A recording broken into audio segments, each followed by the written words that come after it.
Vento di bora e neve, Venezia e il Veneto stretti nella morsa del gelo. Da questa mattina un forte vento gelido proveniente da nord sta sferzando in particolare il litorale e il veneziano, ma non sta meglio l'entroterra. Dal pomeriggio poi i primi fiocchi di neve. Neve che nel corso del pomeriggio si è fatta via via più intensa. Le previsioni parlano di un accumulo in pianura di almeno una decina di centimetri. Neve che continuerà a cadere per tutta la notte fino alle luci dell'alba, ma da venerdì sera e sabato mattina le temperature dovrebbero abbassarsi con il rischio di gelate.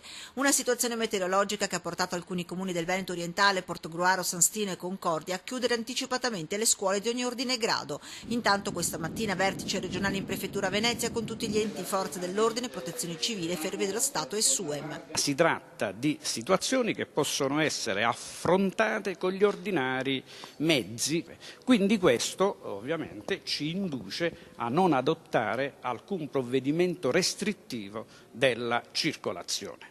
È ovvio comunque che qualora la situazione dovesse cambiare in maniera repentina, adotteremo, come abbiamo fatto il 10 febbraio scorso, provvedimenti restrittivi. Dal Viminale arriva anche un richiamo alle prefetture alla massima attenzione per garantire l'esercizio del voto nelle giornate di domenica e lunedì prossimi. Per superare eventuali difficoltà logistiche ambientali e le affluenze ai seggi elettorali, i prefetti sono invitati a predisporre ogni iniziativa coinvolgendo, qualora fosse necessario, altri enti, strutture operative e comitati per la viabilità. I sindaci sono stati sensibilizzati al riguardo in maniera da tenere il più possibile sgombre le strade, tutte le strade, le vie di comunicazione proprio per agevolare l'esercizio del diritto al voto. Dal mattino sono in funzione in tutta la regione i mezzi spargisale, dal pomeriggio anche gli spazzaneve per liberare le strade e autostrade dal pericolo neve.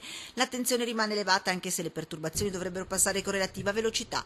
Situazioni ambientali e climatiche che, dopo gli eventi dell'11 febbraio scorso con i relativi disagi, hanno portato alla creazione di un comitato permanente in grado di intervenire rapidamente.